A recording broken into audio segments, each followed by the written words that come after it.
We're down to our last writer, who I've emailed like 50 times, and I love his book, Lost in Space, which I just got finished reading, but he's got several more. My Father's House. You can make him like you can make him like you. Four Fathers, which he co-authored with Dave Housley, V.L. Pawlik. Tom Williams, and Orphans, which won the 24th Annual Midwest Book Award in Fantasy, Sci-Fi, Horror, and Paranormal. It seems like lots of genres thrown together by like everybody that doesn't like nerds. I feel like I cheated. He's a director of publicity and content strategy at Curbside, so he's one of the Chicago folks.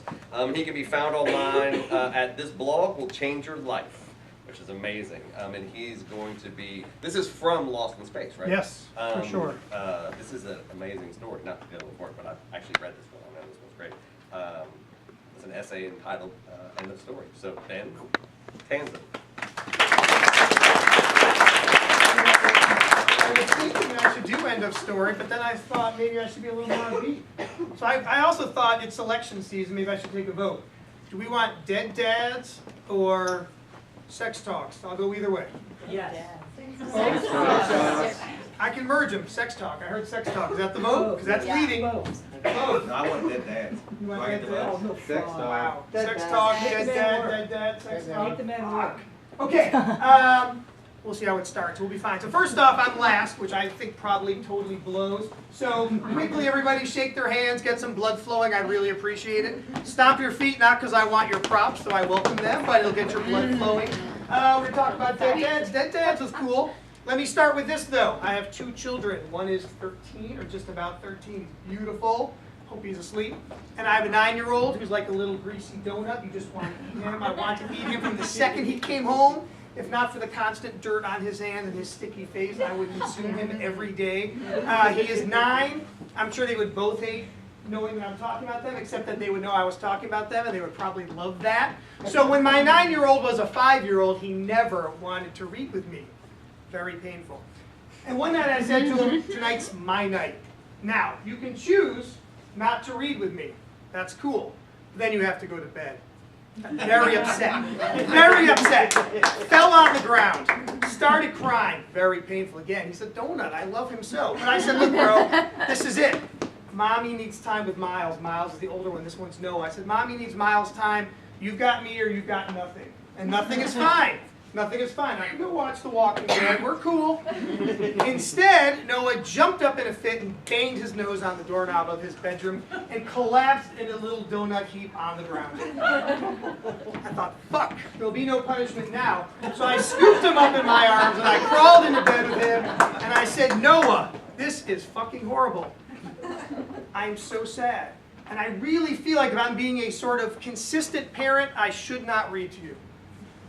And he looked up, stunned, wiping the tears from his eyes. I said, but maybe we could tell a story.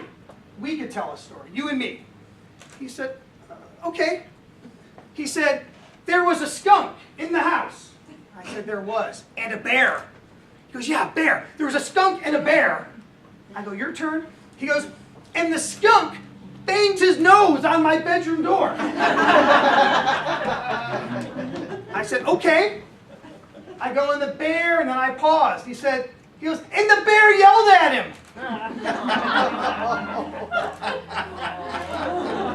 I said, damn it, Noah. I said, that bear feels really bad. Really bad. That bear feels sick. What should that bear have done differently? He said, the skunk would prefer it if the bear would say once in a while, are you okay? And then he drifted off with his little salty tears. And the reason I tell you that is, one, to engender sympathy and love, but two, to say that though he's only 9, one of the themes in our relationship are doors. And this gets to Brad's point about dead dads. So Noah, again, lovely. He is lovely. He is very sensitive to the fact that I have a dead dad. A dead dad he has never met. And if anyone ever jokes about dead anything, he says, whoa, that's like you're making fun of Daddy because he has a dead dad. He's not down with the dead jokes. So the other day, he wanted to know more about my relationship with my mom, but more particularly, my mom's relationship to his brother, because they are really tight. He said, why are they so close? Why are they so close? And I said, because, you know, my dad died, and then Miles was born, and he stepped into the void. And he said, I don't get that. And I said, have you ever heard that phrase that one door closes and another door opens? And he said, no. He said, I'm 9. I said, okay, let me tell you a story. So we climbed into bed, and I said, let me tell you a little story. I said, there was a time when your parents were not old and tired, that we left the house, that we did things. And one time we went to a party in an apartment. And we were the oldest people there. We are always the oldest people, apparently. And the people there were young and hip, and they were attractive, and they were drinking craft beers, because that's what young people do. No, no good? Craft beers or young people? Young people. Yeah, of course. If I didn't have young people living in the house and I wasn't driving with some tonight, I would hate them too. But I do want to get home eventually. Anyway, I said, we're at this party, and there was this incredibly attractive guy. Now, his girlfriend was really attractive, but he was incredibly attractive, and he was from Dublin. And I think Debbie and I, Debbie's my wife, I didn't mention that, I think we could have talked to this guy all night, just to hear his voice. It didn't matter what he was talking about. I would have just listened to him. I was sure he was related to Larry Mullins Jr., and I kept trying to figure out how to ask him that, but it wasn't working. So finally, as he talked and talked about all of his travels, and he was so fucking cool, Debbie said, you're so fucking cool. And we've been to so many places, and we are so not cool, and we've been nowhere. Where should we go if we were to go to one place? And he said, go to San Sebastian, Spain. Anyone been there? I had never even heard of it. And this, I have to admit, I'm this old. It was sort of pre-internet, so we couldn't even go home and look it up. Now, the cool story, the really cool story would be that we went home and we booked a ticket and we flew to Spain, because that's what you're supposed to do. Except that we always worry about vacation time and health insurance and our 401ks. So instead, we paused. And when we paused, the door started to close, because within a couple of days, my dad called. He said, I'm really sick. Like, sick. Like, they're not going to cure me sick. He goes, I've got 18 months. And so for the next 16 months, I flew home as often as I could. And instead of us hanging out on the beach in San Sebastian, I hung out in hospital wards everywhere. Chicago, upstate New York, wherever he was going, Baltimore. And instead of drinking sangria and all sorts of beer, I just listened to that IV drip every day. Drip, drip, drip. And then one day, Debbie said, we should have a kid, right? Like, we should have a kid. And I said, I want to have one too, but somehow having one as my dad's dying, it feels too desperate. I want some space.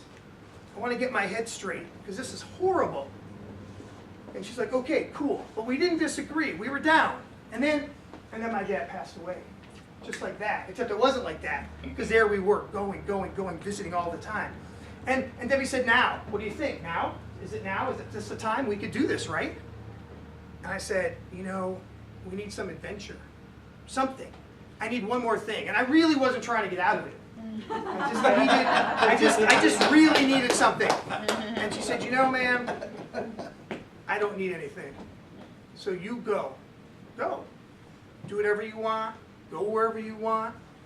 I mean, go somewhere I've been. Don't go anywhere cool, but go somewhere.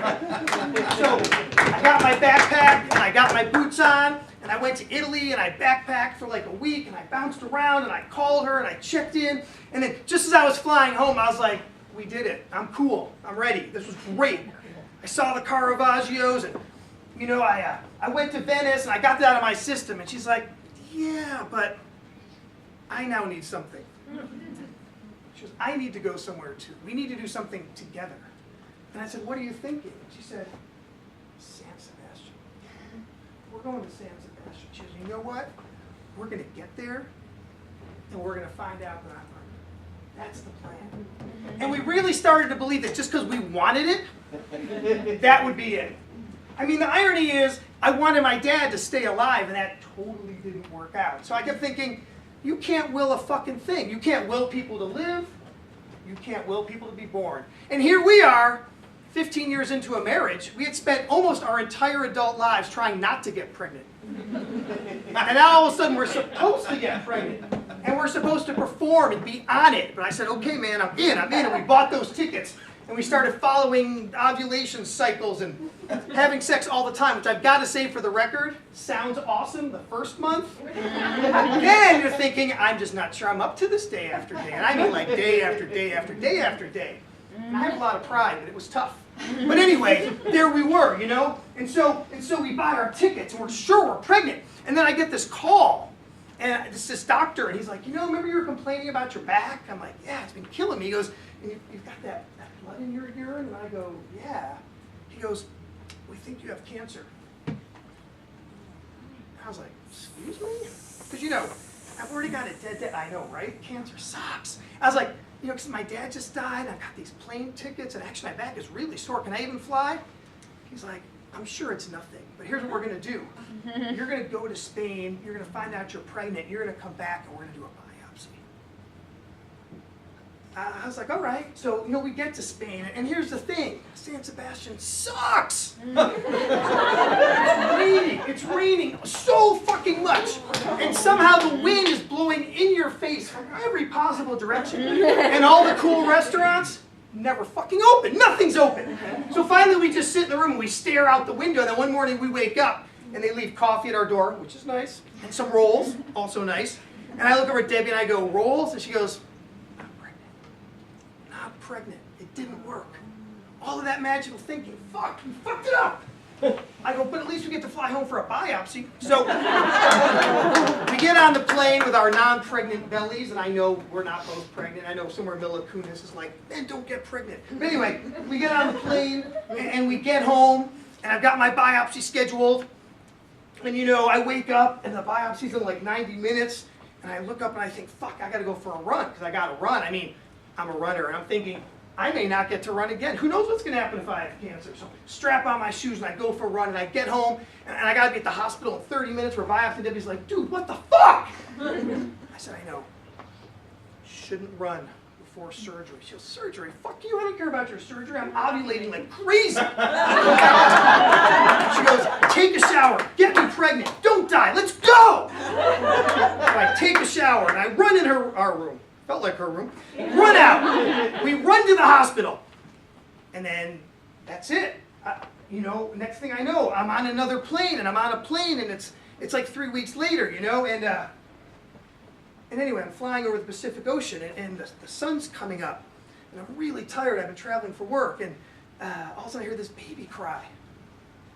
And there's this moment where I think, that's a baby. That's so weird. And then I pause. I think, you know, sometimes the story ends just like this. Your dad dies, and you get a biopsy.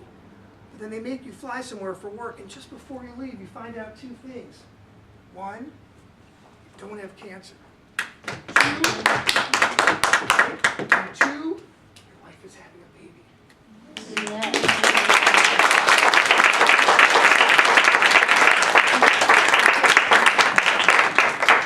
There are very few books that are written about dads being good fathers.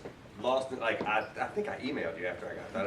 If I didn't, I meant to. I certainly wrote a review about it. So good. It's for any father in the room or anybody that knows a father, anything like that. It's such a great book to read because it's. And I should say we have books. Curbside has books. I forgot. There are books. Okay. You can buy them here Yes. in the bookstore. Thank you, Brad. Sorry.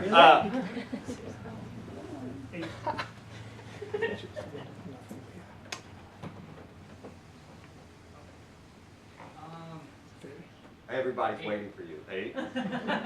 No.